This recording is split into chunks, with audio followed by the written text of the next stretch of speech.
the pitch. Is Luke towards shortstop. Petroselli's back. He's got it. The Red Sox win.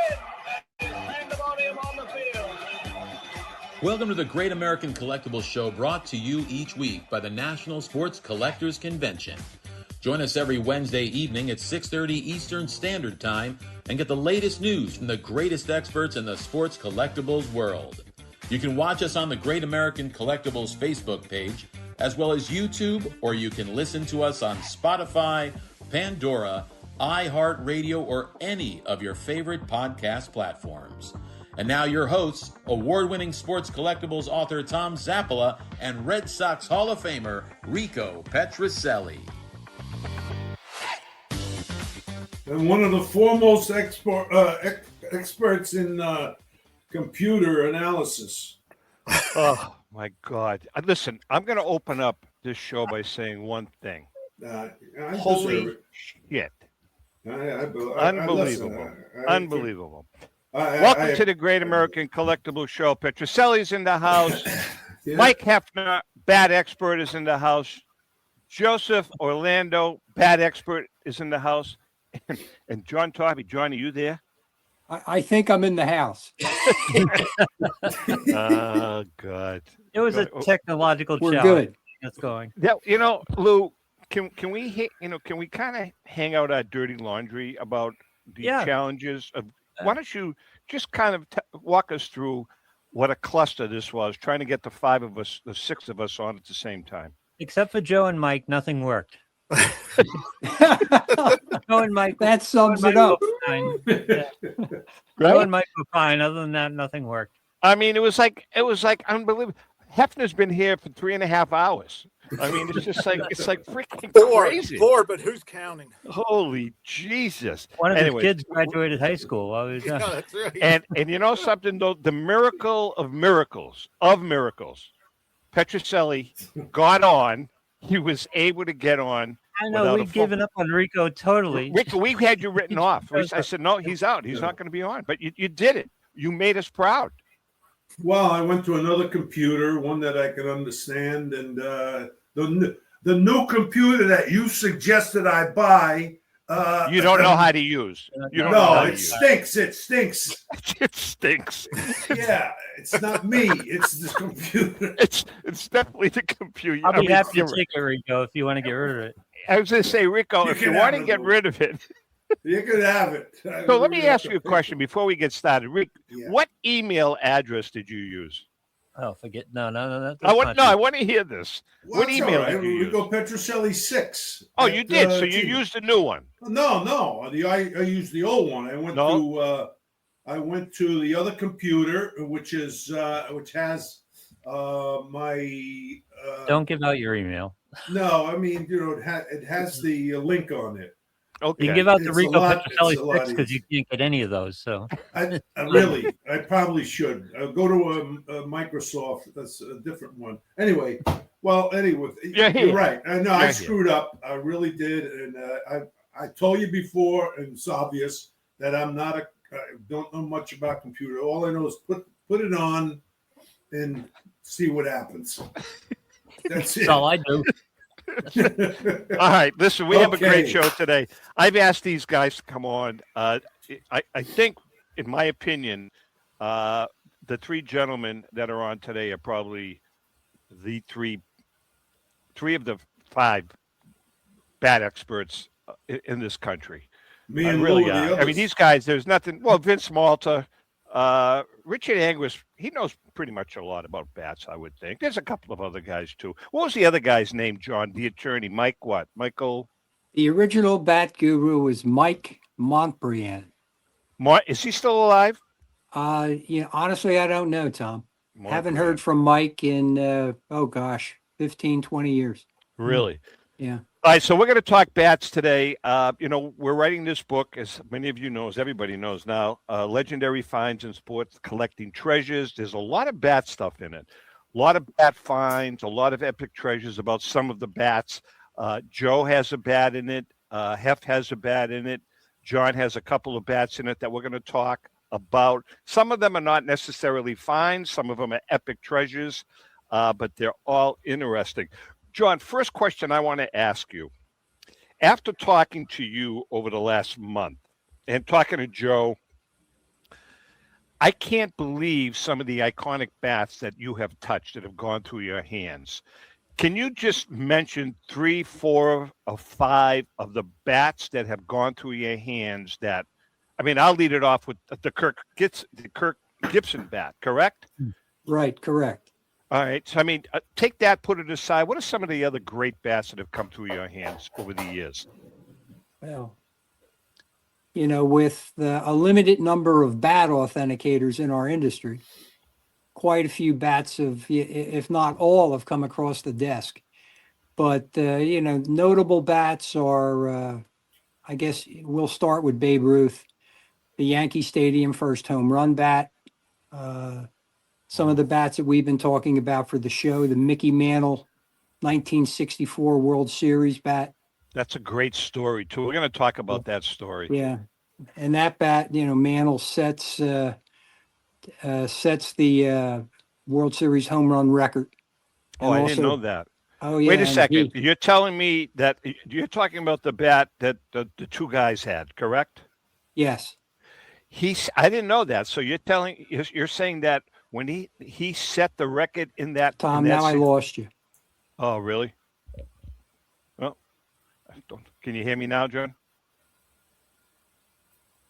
Oh, Lou, I think we lost him. Yeah, I don't know what happened there. I know he's been having problems. Well, let's talk about Joe. Let's talk about the Breslow bat. Lou, can you hear me, Lou? I lost him. Yeah, I can hear him. Yeah, John, we can hear you. We can see you, Wow. but he can't hear us. So I don't know what to tell you. Write the questions on a piece of paper. Joe, let's talk about the Breslow bat while we're trying to get John squared away. Walk us through that. Guys, if you can hear me, I can't hear you. I'll just nod. Okay. All right. Tell us about the Breslow bat, Joe. Yeah, I won't give away the whole story, of course, with your book coming together here. But so Lou Breslow was a pretty well-known writer and director. Kind of worked with a lot of Hollywood types. I mean, he worked with Laurel and Hardy and the Three Stooges, and he actually was many years later was the brainchild behind Home Run Derby, that show that featured the likes of Mickey Mantle and Willie Mays and Hank Aaron competing, I think at the time, for a Starbucks gift card to win a home run contest on television. It was short-lived, but it's one of those nostalgia things for those of us. I used to watch it on I think it was Classic, ESPN Classic back in the day. They would rerun those episodes, but in any event, Lou Breslow worked with Babe Ruth on a series of 5 films, and they filmed it in 1931. It was released in early 32. And these films, the best way to describe them, it was kind of like Babe Ruth meets the Little Rascals. They were short films, and he was, there was a lot of comedy involved. And there were little messages about, maybe how to run the bases or how to field, how to throw, how to hit, that sort of thing in these films. But it really showcased Babe Ruth's personality. And again, it was kind of a funny presentation, but he did this, and it was released, in theaters the following year. Well, Babe Ruth presented Lou Breslow with a bat, and that bat stayed in their family, in the Breslow family, for a very, very long time. I believe it was originally discovered, I guess now, if I'm doing my math right, about 40 or so years ago. And that bat made it into the hobby, and the bat is just preserved, exquisitely. I mean, the inscription on the bat, I mean, you've seen pictures of it. The inscription looks like it was, written yesterday. It's really, really. Yeah, we may have that. Lou's going to be popping up different images, and when we hit it, we'll stop it there. But go ahead, continue with the story, Joe. Yeah. So, in any event, with this particular, bat, when it came up for sale publicly several years ago, I wanted the bat mainly because, again, and I think Mike can attest to this, we have similar taste in bats. I like the character. I like the use. I mean, to me, That's what makes bats special when you hold them in their hands. And this Ruth bat, the reason I liked it so much, aside from the fact that it had this great inscription, was that it had the gripping substance on the lower handle, which was consistent with Ruth for the early 1930s. It had tons of use on the label downside. The barrel is compressed with use, and it looked great. It happened to be autographed. It happened to have the provenance from the family. It came from the family originally into the hobby. But years later, and I've told you this story, almost by accident, I was kind of going through images of Ruth during the time, and I was looking at an image of Ruth leaning on a couple of bats, and he was posing with some children for a photo, and the grain on one of the bats facing the camera was really pronounced and very, very distinct. And I did one of those, pauses, double takes, however you want to describe it.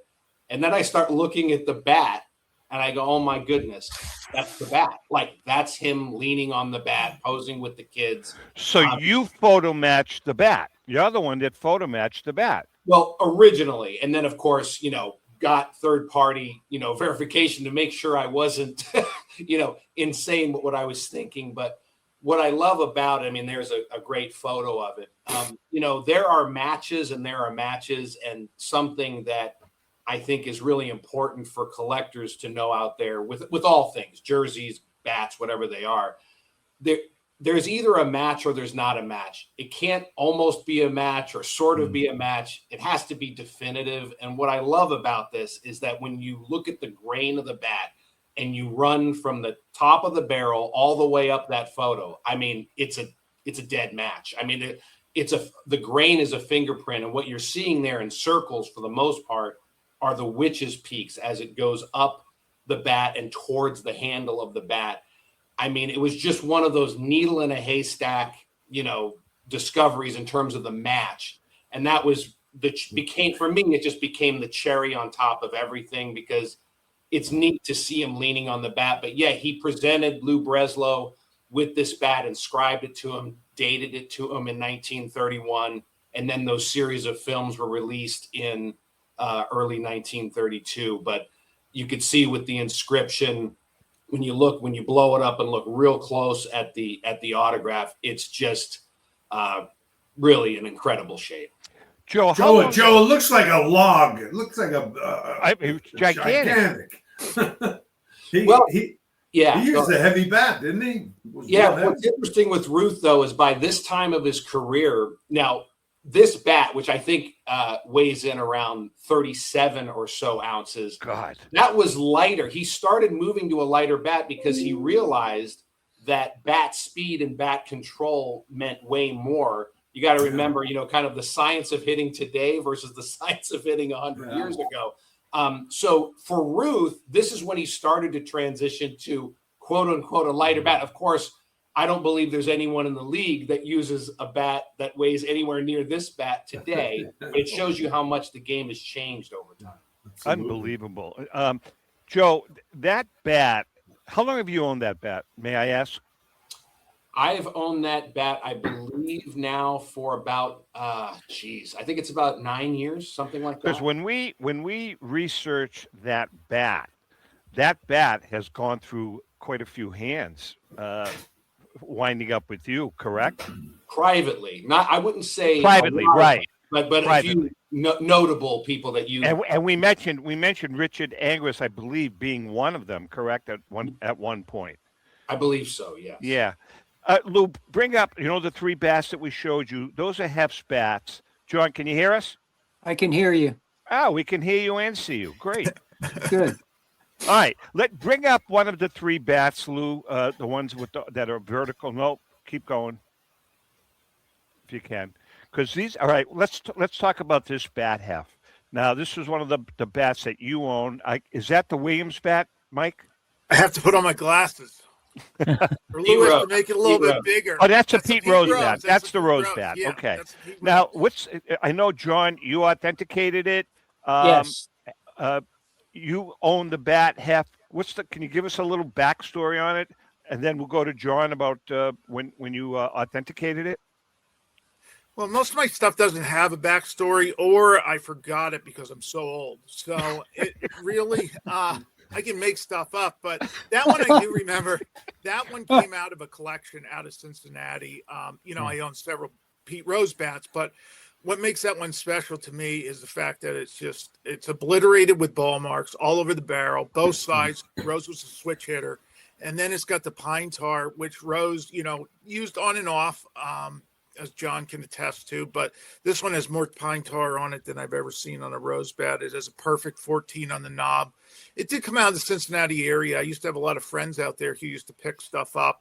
And, it seems like there's an abundance of Pete Rose bats out there because he played a long time, had a long career.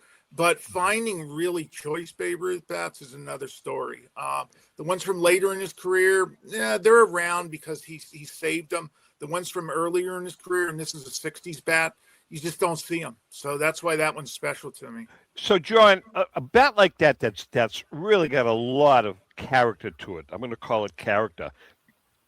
Are those bats like a game-used bat like that as opposed to a pristine-looking game-used bat?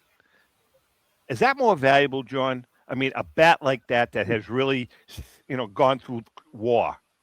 Oh yeah, without question. See, the opposite is true. With game used, if it's mint, nobody wants it. Okay, if it's in perfect shape, but there is a market for player bats. But something like this, like Hef was saying, it's a perfect Rose bat. From the pine tar to the 14 on the knob to the amount of use on both sides of the barrel. It's just a tremendous, example of Pete Rose from the mid-'60s. It's perfect. Rico, did you use a lot of pine tar, Rick? Yes, sir. And I mean, on the how like your application, was it just where you held the bat? Because I noticed that some guys, their application is above their two hands, and then some right where they hold the bat. Rico, where was yours? Both. Really? I'm getting paid by the word, so I'm not going to say too much. Tom, I used, from the handle all the way up because after a while, if you have a long at bat, it starts getting, it's not as sticky. So you kind of go up on the bat, get some more fresh pine tar, and then you go back to your grip. But Pete Rose, he's not in the Hall of Fame, all this stuff. He was a great hitter. This guy was some kind of ball player. For all those years, and what he put up there, both defensively, wasn't great defensively, but he was, adequate enough. But he could hit, man. When he got up there, you looked at him, the way he looked at the pitcher, and he looked around, and then he got into that. His batting stance was, he was incredible. I think great hitter. Mike, what's the significance of the number on the bat? The number on the bat, the 4,056. 4256 was the number of hits that he ended up with to end his career, and that is now the all-time record. And it's funny you mentioned that, Luke. I got the bat and it was already signed. And to me, I don't like the signature on that bat. It's a beautiful signature, but I would prefer that the signature be, on the back of the barrel or underneath the name. I just think it takes away from the overall aesthetics of the bat. You have this big blue Sharpie signature in the middle of the bat, and your attention sort of goes there. And I don't know. Joe probably knows and John know what I'm saying, but we know too. I would rather not have that bat signed, but that's the way I got it, and it's a tremendous bat. So it's a great bat. It really is. I agree with you, Rico. Didn't you guys back in your Leland days? Didn't you auction off? I'm going back. I don't know, probably 20 years ago. His last hit bat. Didn't Leland's auction that off? Yeah, we actually handled both his last hit bat. His last hit bat he had in his restaurant for a very long time. And, with Pete, you never knew what was what because Pete had, 5 different rings from 1975 and 7 different silver bats made up. So it was really hard to. He had debts to pay, Mike. Yeah, he had a lot of debt. That's exactly He right. actually, story for another time. He has a debt to pay to me. So, but I don't think I'm getting paid.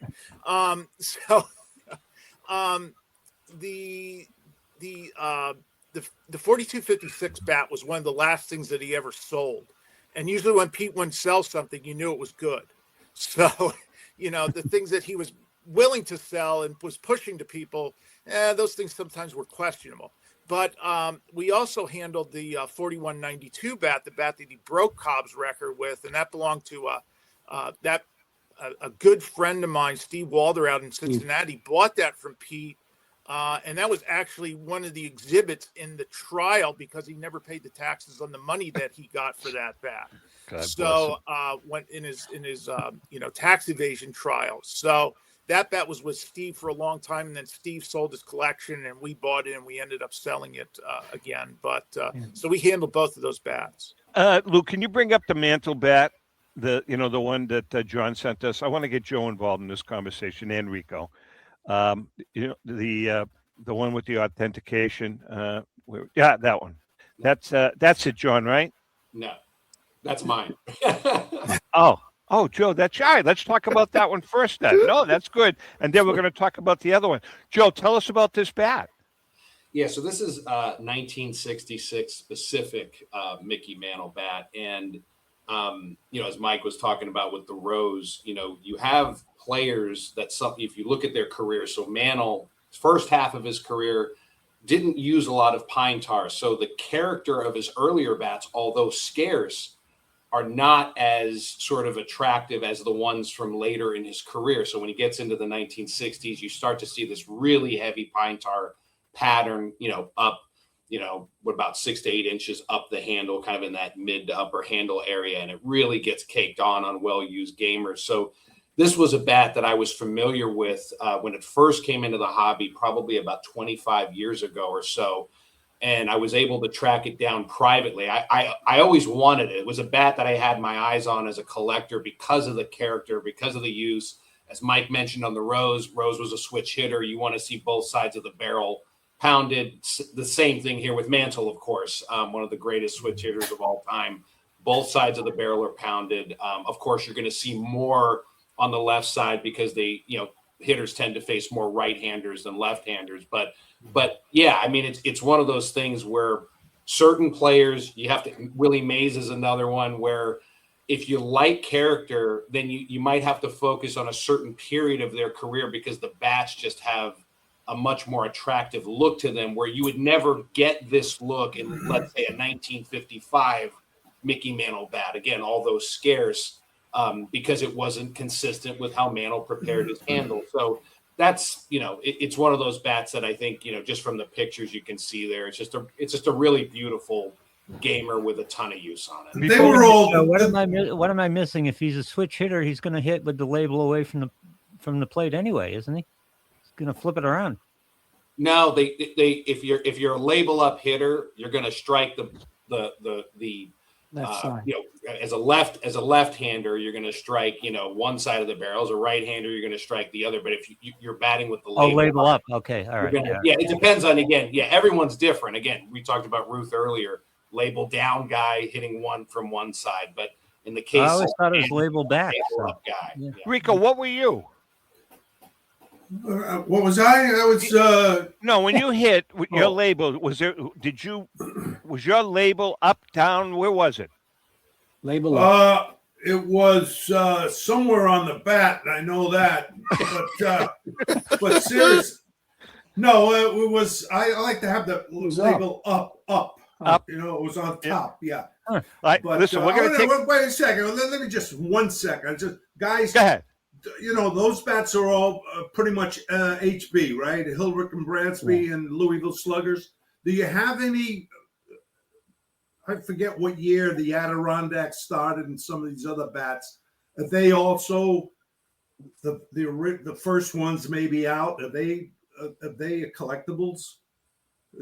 Do guys like? Well, they all are, absolutely. No, but I mean, do you see any of the other bats besides H&B, Louisville Sluggers? Want me to jump in here? Yeah, of course. Yeah, Adirondacks. When you say early, I'm going to go pre-1955. Oh, okay. And they are few and far between. You'll see them, and they are collectible, depending on who the player is. But Yeah, that's a tough right. bat.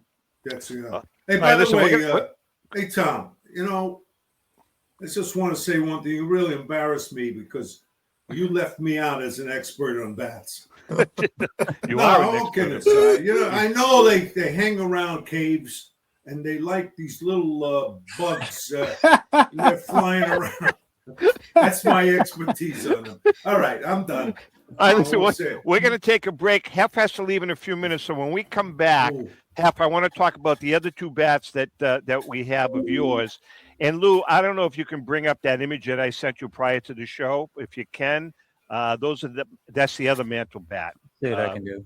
Okay, we're going to take a quick break. This has been a little nuts, a little crazy, but what the hell? That's because you're in charge. Yeah, that's a good point. Hang in there. We'll be right back. You do. He does a great job. We brag on this guy. What do you think's wrong with this laptop? 1996, Brian Drent and the staff at Denver's Mile High Card Company have led the charge in the collectibles hobby. Mile High is a full-service dealer specializing in buying and selling cards and offers a competitive consignment program for all collectors. Whether it be their computerized want list service, appraisals, or auction services, Mile High has it all. If you've been searching for a company with a selection of high-grade vintage 1888 to 1970 baseball cards and memorabilia that shares your passion, aim high, Mile High. Go to milehighcardco.com or call 303-840-2784 for more information. This is Brian Drent, president of Mile High Card Company. Is your sports card and memorabilia collection properly insured? For easily replaced personal property, homeowners insurance is all most people need. But for prized possessions that you may have spent a lifetime collecting, it doesn't go nearly far enough. Collectibles Insurance Services has been insuring for over 50 years. They offer a full range of protection and a $0 deductible at an affordable rate with no appraisals required. I know because they insure my collection. If you have a minute, go to collectinsure.com and learn more about insuring your personal card or memorabilia collection. Hi, this is Dan from Memory Lane Auctions, here to remind you that the renowned Memory Lane Collectibles Company has served as a beacon of light to the collecting community for the past several decades. Indeed, folks, it has been our utmost privilege and pleasure to provide the most enthusiastic collectors with an abundance of the finest sports cards and memorabilia for America's most coveted sports personalities via our world-class auctions. Whether you choose either a private sale transaction or the auction route, Memory Lane cordially invites you to reach out to us to maximize the value of your prized possessions. Also, it is not just sales that we pride ourselves on being the best of the rest, because if you are seeking a particular keepsake for your esteemed gathering, we will be relentless in our quest to find that special piece to fulfill your collecting dreams. So no time to wait. Reach out to us today for the purposes of capitalizing on our unparalleled marketing capabilities. Simply pick up the phone and dial 877-606-5263. That's 877-606-LANE, or find us on the World Wide Web at www.memorylaneinc.com. Now is the time for your valued consignment to ultimately become another one of Memory Lane's record-setting prices. How would you like to own the bat that was used by your favorite player when he hit that towering home run or game-winning base hit? Now look no further than JT Sports, specializing in the sale and authentication of professional game-used bats. As the official authenticators of professional model game-used bats for PSA DNA, JT Sports will guarantee the authenticity of any bat purchased from them. JT Sports also buys and sells game-worn uniforms, gloves, and baseball equipment. The unique quality of the collectible is what JT Sports is all about. Give them a call at 609-487-8003 or check them out at GameUseBats.com.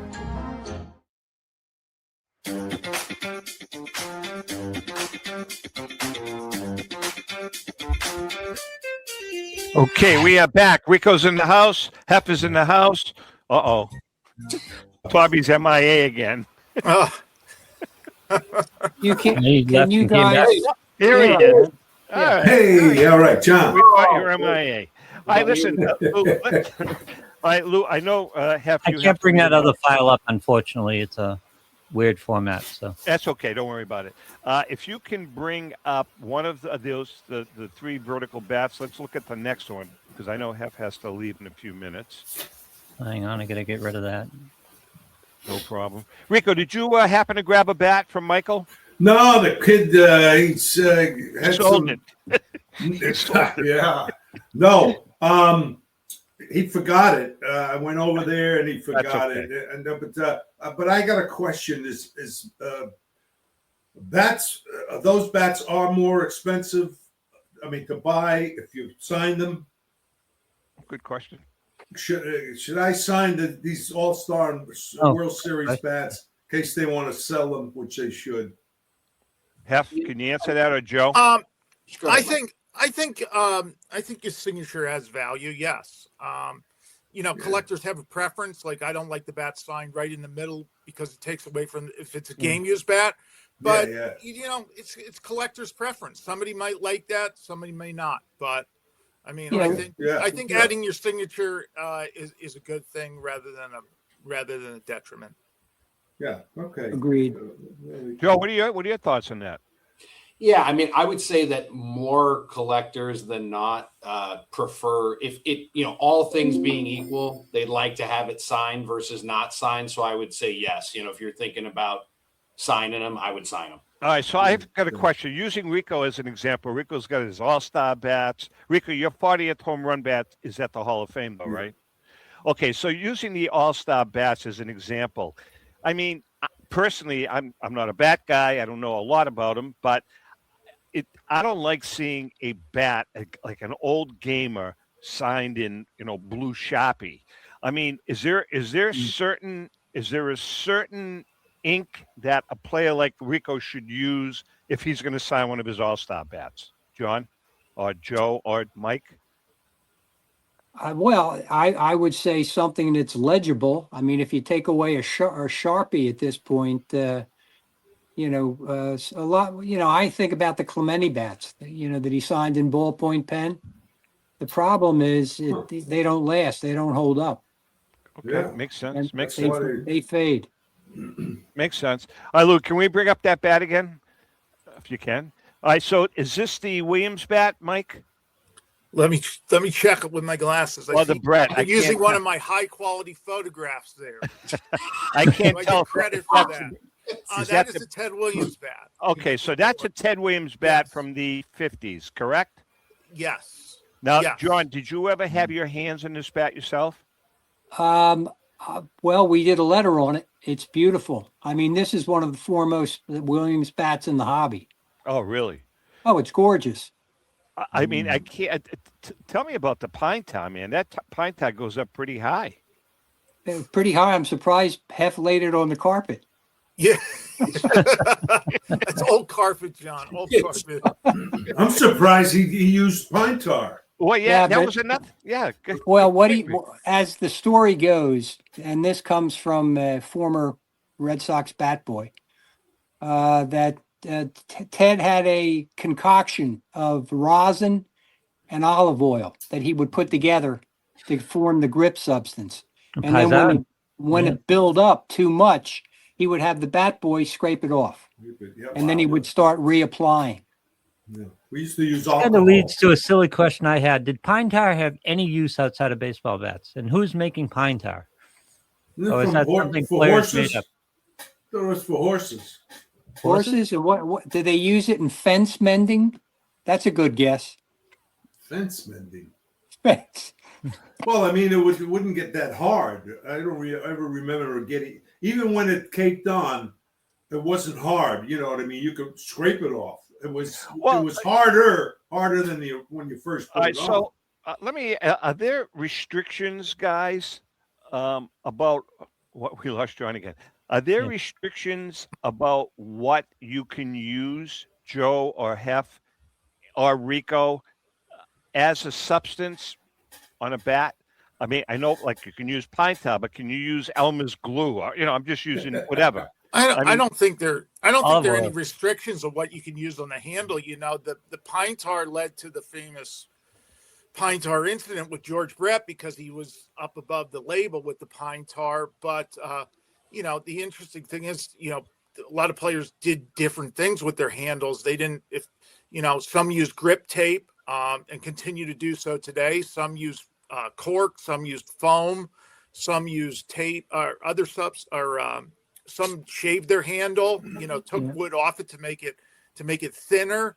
And then, I don't know if there are any restrictions these days either to the barrels because, in the old days, you don't see it so much anymore, but, guys like Ruth even used to score his barrel, to make the hitting surface rougher so the ball would, so you'd have better contact with the baseball. So none of that stuff. I don't know if altering the barrel is illegal these days or not, but it used to not be. Joe, can you shed any light on that? Yeah, I don't think. I think again, it goes back to the science of hitting. Now there were a lot of things that were done, I think, in the past that people thought. Mike brought up the scoring of the barrel. Clemente would do that on occasion, and the thought was with the rougher texture, it would actually sort of catch the ball in a sense. Not literally, but when you're striking the ball, it would create more spin and you'd be able to hit it better. I don't know scientifically. I'm not a doctor if that was ever proven to be helpful, but I think these days, as Mike said, some of the things like lizard skins are very popular on the handle now instead of the classic old white athletic tape that everybody used, back in the day. Now people, in terms of tape, lizard skins are very, very popular. And that's also creates this interesting eye appeal thing with bats. You see these multicolored, bright fluorescent, you see that with, a retired player, David Ortiz would sometimes use these super bright, neon green looking lizard skins. I mean, and add it to the handle of his bats, and other players have too. So I think there's a lot of different ways that players prepare their bats, but I think it's a lot more scientific now. So I think some of the, if you want to call it, voodoo or whatever from the past has kind of drifted away. Yeah, Rico, but, did you ever use? No. The one thing is, these guys today, they use the pine tar and the tape gloves. Right. Can I jump in? Yeah, of course. Yeah. The other thing in the last 20, 25 years, you've had the onset of maple bats. And, Joe mentioned about these, the Technicolor finishes that are on the bats. It almost makes it impossible to score them. The scoring most of the time was done, within the grain of the bat by goring it out to a degree. And now there is no grain like that on a maple bat. Yeah. And that's the majority of the bats. That's right. Rico, did you ever use tape? One time, yeah, I tried it. Yeah. That didn't appeal to you? No, because we didn't have the gloves, so it kind of scraped the hands a little bit. It made it uncomfortable. And then if you want to use pine tar on that, which you could, then it really got slick. Rick, would you have used gloves had they been around? Yes, absolutely. Really? Absolutely. Who was the first guy to use gloves? Does anybody know? No. I've seen some pictures It's of a bird. I've seen pictures of Mantle in the mid '60s with a golf glove. Yeah, but even before Mantle. Who was it? Do you know, Rick? The Hawk. Ken Harrelson. The golfer. Interesting. Started using it. Lou, let's bring up that other. I know Hef's going to go. We got one more image to bring up. That is the George Brett bat, I believe, if you can dig it out somewhere. Yeah, I could get there. It's buried here. Hang on. Yeah, that's interesting with his bat. All right, so why? Look at this. This is the Brett bat.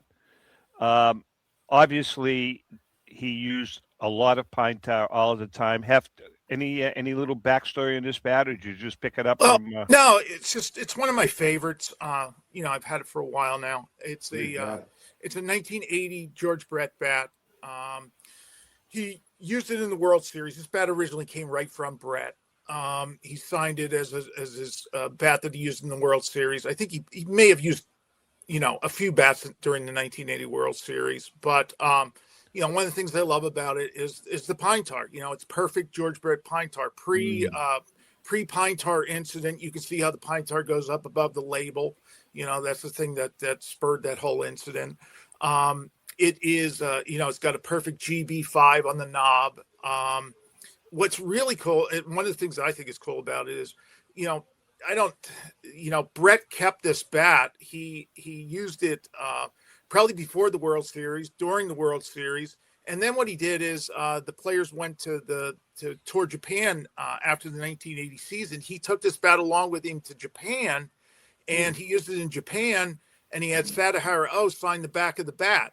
And then he brought it back with him. So, bats these days, are really, I don't know if too many players consider them sacred because they're going through bats, every day.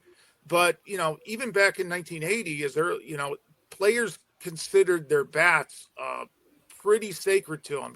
They kept the same bat sometime from season to season, even back then, well, he didn't get jammed too much. No. Oh, hit it off the end of the bat, boy. He can hit. But it's interesting to me how he used this over, that entire period of time. And it's just a perfect bat with the perfect characteristics, and it's got a good story with beautiful it. bat. George Brett. John, you've handled this bat, I'm assuming? I've seen the bat. Yes, it's beautiful. Yeah. And Brett, he also, he hit 390 in 1980. Yeah. Just a great bat. Joe, I'm going to ask you this question. Heff, I know you're a real vintage guy. Do you have, Joseph, any desire, or do you own any modern player bats today? I do have some modern era players. Yeah. I don't have nearly the collection that Mike has. I mean, you can see behind him. There are way more bats just behind him in the picture than I have in my old collection. But that's showing off. Yeah. The only place they can get away. Hey, Joe. Yeah. Why don't you're gonna get an Ohtani bat? Go over there and you must know somebody with the Dodgers. I mean, a game use, sneak up there or just steal one. I think he has one. You got an Ohtani? I do not. I mean, his bats, Mike and John can attest to this. I've never seen anything like a market for a current player in game use like Ohtani. Bats, jerseys. It's unbelievable. He has had multiple bats. He's in the middle of his career right now. He has had multiple bats sell for well into six figures. Crazy. And as you said, because now, as Mike said, nowadays they are moving through the bats in part because they're getting more, but they're also cracking more. John brought up the whole, maple thing. A lot of these bats now, they're thinner handled, they're lighter, so they're getting a lot more bat speed. But when they crack, they crack. I mean, they really crack. Yeah. And so there's more being taken out of play. They're because the players and the teams and everything, everyone knows there's a market for it. They're wearing a jersey, they're using bats, and then they're moving on to another one. So even with the quantity of bats that are out there on Ohtani, there have still been multiple prices well into six figures for a current player bat. That has never happened before. Hey, Mike, is Chad Durbin's lone hit bat up for sale? Who? Chad Durbin. Scarpy-Doo. Butch Neiman. Anybody hear of Butch Neiman? No. Butch Neiman. No. You got me. All right. How about Connie Mack? Well, what is that? That was a stadium, correct? What? Oh, Connie Mack Stadium. All right. John, come on now. I'm kidding, Rico. This is worth big money. I'll split it with you. Connie Mack, look at this. There's a million of those out there. Somebody, Joe, give me a price. Rico, we're doing a show on bats. Oh, that's right. I forgot. Hey, Hef, I do have a question. Do you have in that collection any modern bats? I do. And speaking of Ohtani, I thought I have to get one of these things. And I paid over $30,000 for just an average Ohtani bat. So, wow.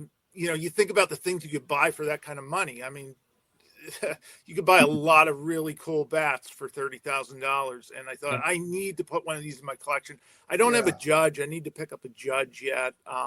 But I have a few Mike Trouts. I'm trying to think who else. Acuna. And just pick them up when I see them. Just, but they have to be nice examples, except, like I said, the Ohtani is just a run-in-the-mill Ohtani. But it still costs $30,000. $30,000. What's the oldest bat? Game use? Yes, game use. Game use. What's the oldest bat you own? That I own? I actually have some bats from the 1870s, but they can't be attributed to any players. They're just nice bats from the 1870s. Interesting. I wonder if Willie Mays' stickball bat will work. If you can find he it. used to play stickball. If you can find it. Yeah, well, that's true. Hey, Rick, why don't you? Can you stick around, or do you have to leave? I can stay for another 5 minutes. Okay. All right, that's good. So let's continue on before we take a break, because then has to leave. Joe, you have a DiMaggio bat, don't you? 50-51 DiMaggio bat. Yeah, I don't think we have the picture of it. I don't know if we do. Yeah, I sent the picture over. Yeah, I mean, you guys probably have it somewhere. Lou, if you can dig it out, it's a DiMaggio bat. I don't even know if I sent it to you. I get a little confused, but can you tell us a little bit about it, Joe? Sure. So DiMaggio, like we were talking about earlier, so he's one of those guys from most of DiMaggio's career. Didn't really use any, unique, gripping substance, taping, although you see some with a little bit of tape. But for the most of his career, his bats are pretty standard looking in terms of preparation. But when you get into the late 40s, into the end of his career in 1951, you'll occasionally see a well-used bat with some pretty heavy gripping substance on it, which I'm like Mike. I mean, really? His Brett bat is beautiful. His Rose bat is beautiful. I found a DiMaggio that came with great provenance. Well, I'll explain in a minute, but it has this really heavy gripping substance pattern from the lower, handle, from the knob, basically all the way up towards the center brand. And it just adds, in my opinion, a lot of character. So from that point of his career, this one's like 50-51. So it's the tail end of his career. You'll see bats like that. If you're talking about the early 1940s, you're not going to see a DiMaggio with that type of gripping substance. So from an eye appeal perspective, it looks great. But this was one that came from a collection called the Cy Jones collection. So Cy Jones was an executive with the Harry Stevens Corporation. And John can talk more about this probably and articulate it better than I can. But they were the leading concessions company at the stadium. So he befriended all sorts of athletes. And so when his collection came out, he had stuff from Ty Cobb, George Mikan, Gene Tunney, Johnny Unitas, you name it. But he was very close to DiMaggio, apparently, because there were a number of items connected to DiMaggio that came through the Cy Jones collection. So that's where it originated from. And it has a vintage autograph, on the barrel. And it's just, it's hammered with use. It's kind of got, checks all the boxes as a collector who likes that kind of thing. It kind of checks the box. Very cool. I know you're going to leave. An Italian collector, a wealthy Italian collector, probably would really pay a lot for that bat, I mean, unfortunately, it's with an unwealthy Italian collector right now. Listen, I know Hef has to leave. That's the only fans I had. The only fans I had were Italians from the North End. Everybody else hated me. Hef, listen, I know you have to leave. Thanks for jumping in. All right. Mike. All right. Have fun, Great guys. Fun. All right. See you, Hef. Great stuff. Right. Good luck, Michael. Bye-bye. Mike Heffner, former president of Leland's. Take care, Michael. All right, listen, we're going to take a break. Actually, no, we're not going to take a break yet. I want to talk to John about the I want to whet people's appetite. We lost John. Okay, so we can't talk to John about that. Let's do this. Let's take a break. To talk to him. I know, really. Let's take a quick break. Nothing personal. When he comes back, I want to talk to him about the Joe Carreri bat. We're going to take a quick break. Hang in there. We'll be right back.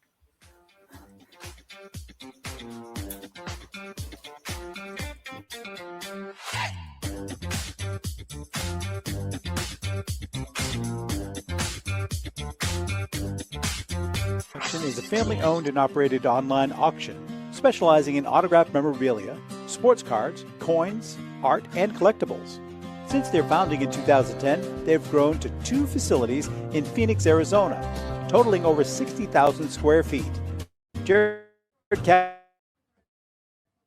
and an incredible staff of over 150 team members serve a very large customer base and enjoy every minute of it. By working with leading authentication companies, Pristine ensures all items are 100% authentic. In addition, third-party authenticators regularly travel to Pristine Auction to provide authentication services on site. Pristine Auction strives to operate its business in a way that's honoring to God, their families, and their customers. With a strong focus on speed, quality, and premier customer service, their mission is to be the leading online auction for every level of collector and fan. Pristine also works for Hope Sports and Identity Hoops International, traveling to Mexico to build houses for the less fortunate. Pristine Auction offers several online auction formats with thousands of auctions ending each day. For more information, go to pristineauction.com. That's Pristine Auction, the best in the business. If you're a discerning collector interested in owning the most important pieces in the hobby, look no further than Leland's Auctions. The original sports auction and appraisal house, Leland's was established in 1985 by legendary Pioneer founder Joshua Leland Evans. And today, President Mike Heffner carries on their tradition. From the Tom Brady card and memorabilia collection to the famed Boston Garden auction to high-end card auctions from every major sport, Leland's has always maintained the highest standards.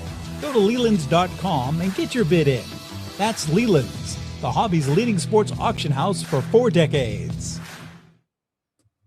It's often been said that championships are won on the practice field, and world records come only to those willing to work harder than everybody else.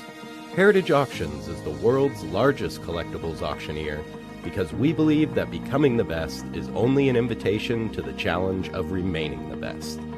This requires the skills of the hobby's top experts, capable of identifying and maximizing value for our consigners. It requires the most visited website in the industry, courting a global audience of collectors over 1.5 million strong. It requires a dedicated press department that expands our global reach far beyond the entrenched hobby marketplace. It's hard work, but a simple premise. Present the finest collectibles to the largest population of potential buyers, and world records will come. We invite all listeners to put the unmatched power of Heritage Auctions to work for you. Auction evaluations are always free, and our commission-based fee structure ensures that our interests are always aligned. The highest possible price for your collectibles. There will always be new world records to chase, so let's chase them together. Visit our website at ha.com and request your no-obligation review today.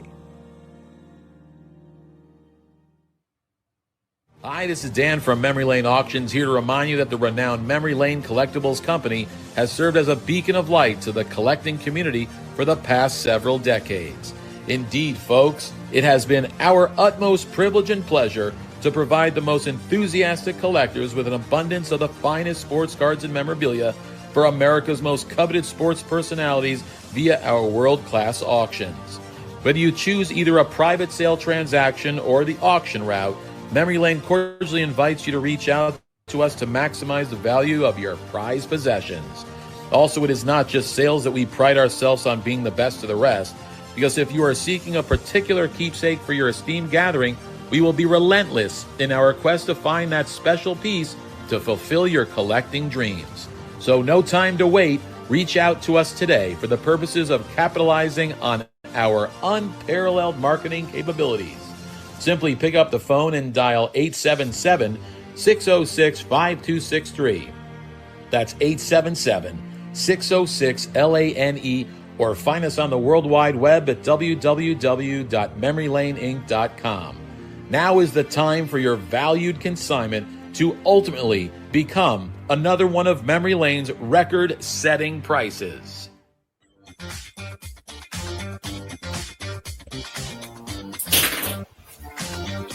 Okay, we are back. It looks like John has disappeared, Lou, huh? Hey, he's back. I'm here. Oh, he's back. Hey, all right. You want the Ted Williams letter, or you want me to wait? Hold it up. Let's take a look at it. Yeah, it's a handwritten letter. Where am I? Oh, now who is this, to you? Yeah, to Rico up there. Can you read it to us? Yeah, it says this was after the Joe Cronin. He had cancer, and they had a fundraiser for him. And I was telling you, 14 of the Hall of Famers, DiMaggio, Williams, Aaron, who else? Willie, Mickey, all of them signed. It says to Rico, enclosed, thought it was a great evening for someone we all are concerned about. Big league, best, Ted Williams. Nice, very nice. Very nice. You should frame that, Rick. What nice? Where? Much? Is it worth anything? What the hell? It's an old letter. John, make me an offer. I have one. I have one. He's got that exact letter. I've got a framed letter in the back. Ted mimeographed it. Yeah, Ted made copies of it and sent one to everyone. Lou. That's not fair. Hey, Rick, speaking of which, tell us about our friend right now, Charlie Perino, and our good friends at JRI. I'm going to read this, so I'm looking down. So it says, if you want to have an absolute blast at obtaining some great modern and vintage cards, you got to check out JRI Cards. Our paisan, Charlie, the Iron Ripper Perino, along with Money Marco, isn't that his kid? The Dollar Girls and the JRI gang. No, they're a terrific family. Give you the chance. They give you the chance of participating in opening a graded, unopened, and sealed fresh wax or cello pack of your favorite sport or non-sport favorite. The left eye is going. It's easy. You buy in. Charlie opens the pack, and you get a pack fresh card. It's that simple. As a matter of fact, if you pull that special jewel, the guys at JRI Cards will even have it graded for you on the house. Wow. Featured in the LA Times, ESPN, and USA Radio, JRI is the hottest card pulling show on the internet. Charlie and his staff make it fun, entertaining, and enjoyable. They really do. With his collection of hats and sound effects. And don't forget that JRI donates part of their proceeds to various charities. That's JRI Cards. Check out their exclusive breaks and events that everyone is talking about. They're always digging up cardboard treasures. For a great hobby experience, go to JRIcards.com. Excellent. Thank you. Good job. Good job. Hey, I can't see it. Go ahead. I want to, just kind of whet people's appetites regarding the book.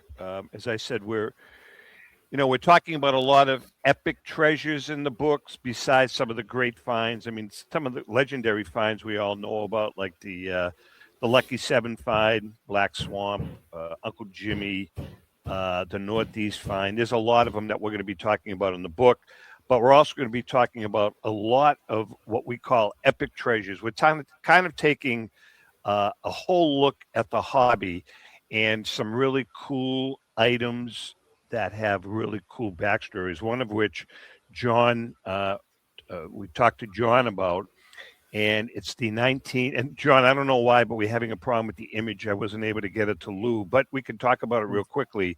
The 1964, was it 64, John, the bat? 64 World Series, Mantle.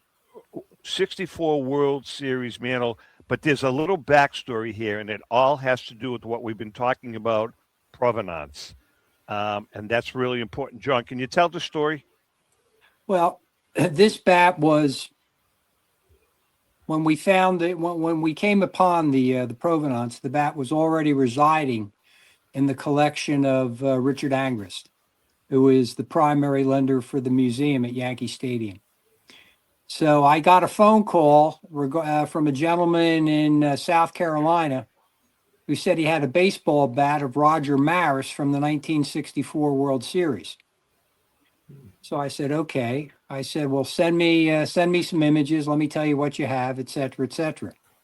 I get the images, and it's an Adirondack World Series bat from 64 with no appreciable use on the bat. But it was a legit gamer belonging to Roger Maris. Yes, it was made for Maris by Adirondack for the World Series. And he was a Louisville Slugger guy, so that's what he was using, and it wasn't the Adirondack. So I tell him what it is, and he insists on coming up to my office to have the bat authenticated, which he does. So he comes into the office with the bat, sits down, and he starts telling me the story. I asked him, I said, well, how did you come upon the bat? So he starts telling me the story about how he and his buddy were at the 7th game of the World Series in St. Louis. The game is over. Cardinals won, of course. Pandemonium breaks loose, and they make a dash for the dugout, he and his friend. And he says, laying by the fence, quote unquote, are 2 bats. We grabbed them and ran up the aisle. So here they are, 2 kids, they got their booty. They go home, and he pulls out of his pocket a photograph of the 2 kids with the bats on their shoulder in front of the garage. And one of them is the 64 Mantle record bat. Nice. Okay. And, the story is, again, it's one of those bats with character. It's from 64. You've got mid-handle pine tar on the bat. You have what I would consider a perfect amount of World Series use. And then the real character are the blue and red bat rack marks on the bat. The Yankee dugout and the Cardinal, in Cardinal Stadium. Wow. And Nice. that's one of the classic Mantle bats in the hobby. But you had so basically that when he pulled out that picture, you had handled that bat prior many years earlier without realizing it was the same bat. And then when he showed the photograph was really the additional provenance of something that you had authenticated, correct? Well, we had authenticated, yes, exactly. But you never photo matched it. No, right. No. It was matched. There's subsequent work that was done on the bat when photo matching became, as popular as it is today. So between the time that you originally authenticated that bat, okay, and the time that you held the photo in your hand, how many years had gone by? Oh gosh, it had to have been at that time 10 to 15 years. And Joe, how many years went by between when you owned the Breslow bat and you photo matched it? It was several years, yeah. Right? I don't know exactly how many, but it was years later. Yeah. So basically, photo matching is kind of like the cream on the crop, cream on the icing on the cake, as far as the actual authentication and provenance. I mean, that's kind of as good as it gets, correct? Yes, there's nothing, that it's the pinnacle, if you will, for a collector to have their, the item is photo matched with the player at the plate in action. Very cool. Very cool. All right, listen, before we end this thing, Lou, what about our friend Tom Finkelmeyer and the Finkelmeyer Insurance Company? Well, as you all know, the Finkelmeyer Insurance Agency has been insuring collectibles since the early 80s. The late Tom Finkelmeyer wrote the original sports memorabilia insurance policy when no one else in the industry was insuring sports collectibles. A lifelong collector of sports cards, Tom Sr. instilled the love of collecting in Tom Jr., who is the current president of Finkelmeyer Insurance Agency. Tom Finkelmeyer Jr., with 3 decades of insurance experience, has paired that expertise with 50 years of collecting. With a litany of professional designations, including counseling and risk management, Tom covers every aspect of your collectibles insurance needs. Unlike some companies that sell collectibles insurance directly to the consumer online, Finkelmeyer Insurance Agency is the only independent retail agent who specializes in sports memorabilia and collectibles nationwide. Representing all major companies that sell collectibles insurance, there's no agent that insures more collectors, dealers, appraisers, auctioneers, or events in the collectibles hobby than Finkelmeyer Insurance. Our good friend and hobby legend John Taube, maybe you've heard of him from JT Sports, has been using Finkelmeyer Insurance for over 20 years. For more information, go to the FIA. That's Finkelmeyer Insurance, where collecting is our passion. Rico, do you regret that? I mean, if now thinking back, your first bat you used. Obviously, you don't know whatever happened to that. Your last at bat in 76, was it 75? No, 76. I mean, do you remember your last at bat? Well, it was spring training of 77. If you, I mean, that's I'm talking about during the season. Yeah. No, I don't know what it was. I wish I had the first bat. Yeah. I came up in September. I was only 18, I think, and I got a double off the wall. And I think I have the ball, but I would love to have had that bat. So your first at bat, very first. Well, at bat no, no, it was my second. Okay. First grounded out the first time, and then the second you hit a double. Second time I hit a double off the wall. Yeah. Very cool. Very cool. John, before we let you go, I had asked you at the beginning, before we lost you, some of the great bats that have gone through your hands, some Ruth bats, any other iconic, famous bats that have gone through your hand off the top of your head that you could mention? Well, I you and I've shared the story with you, the Kirk Gibson bat from the 1988 World Series, where he hits the walk-off home run against Eckersley. Very cool. Is a bat that when you pick it up, that the whole event comes back to you immediately. Yeah. And it's Joe has seen the bat. It's just like these bats we've been looking at, full of pine tar, full of ball marks. You can see the World Series at bat on the barrel of that bat. Yeah, and that's the red ball marks. You can see it on YouTube. You can see it on YouTube. Oh, absolutely. It's magnificent. What's the white whale that's still out there, John? What's the one that's missing? Oh, the cold shot bat. Yeah. That is still that bat is I don't know if it'll ever surface. It's never going to surface. Never going to surface. I don't think it is. I think somebody has it, because I think there is evidence within the hobby and other items that Ruth did have possession of it, and I think he gave it away not knowing what it was. Yeah, because, I mean, I read, actually, you told me, John, we were talking about it.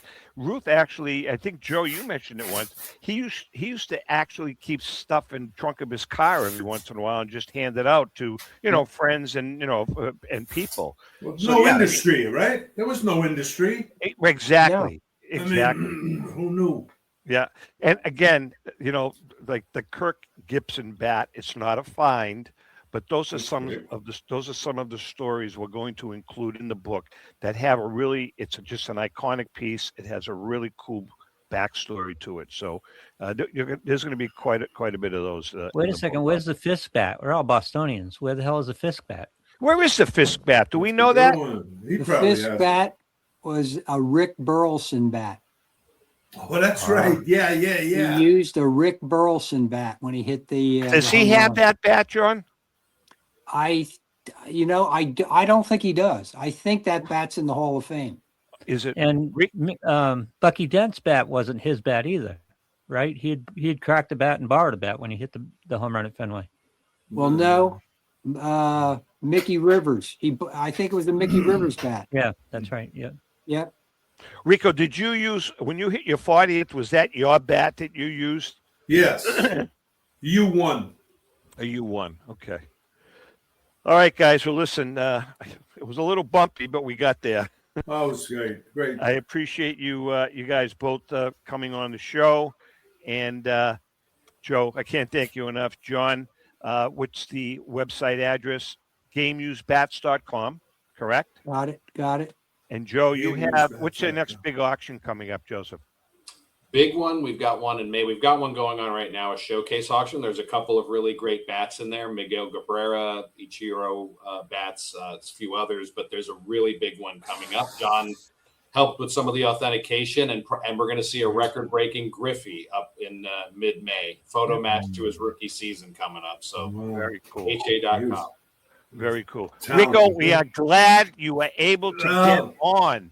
Rico Well, and John I'm were happy. persistent. Yeah. Yeah, I got to talk to either you or Lou. This Don't talk coming to me. week. Lou's the guy you got to Lou, talk all right. So maybe I'll get another computer that probably you'll pay for, won't you? No. I'll tell you what. Give me the one that you have. Yeah, you got it. And we'll call it even. For what? What's the one you're giving me? That Nothing. That new computer is beautiful. You just have to know how to use it. It's like No, it's not beautiful. It stinks. But anyway, yeah, this was a great show, Joe and John. Really, this was. We got millions of collectors watching and listening, and I would think it was me. How do I get these bats? I love bats? How do I get them? It's called buying them. No, I mean finding these bats. You just don't know. Right? It might come up. It might come up. I tell you what, Reed, you could break into Hef's house. I think between Joe and I, we have a pretty good idea where a lot of these bats are. Oh, all right. I'll talk to you afterwards. We'll show you how to buy them. Okay. All right, guys. Listen, thanks so much. Guys. Our viewers Great. great job. I know you had some juggling to do today. Oh man, but to Joe, to John, to Hef, to Rico, and to our viewers, thanks for all your support and happy collecting. Take care. Take care, guys. Take care. Boom, boom, boom.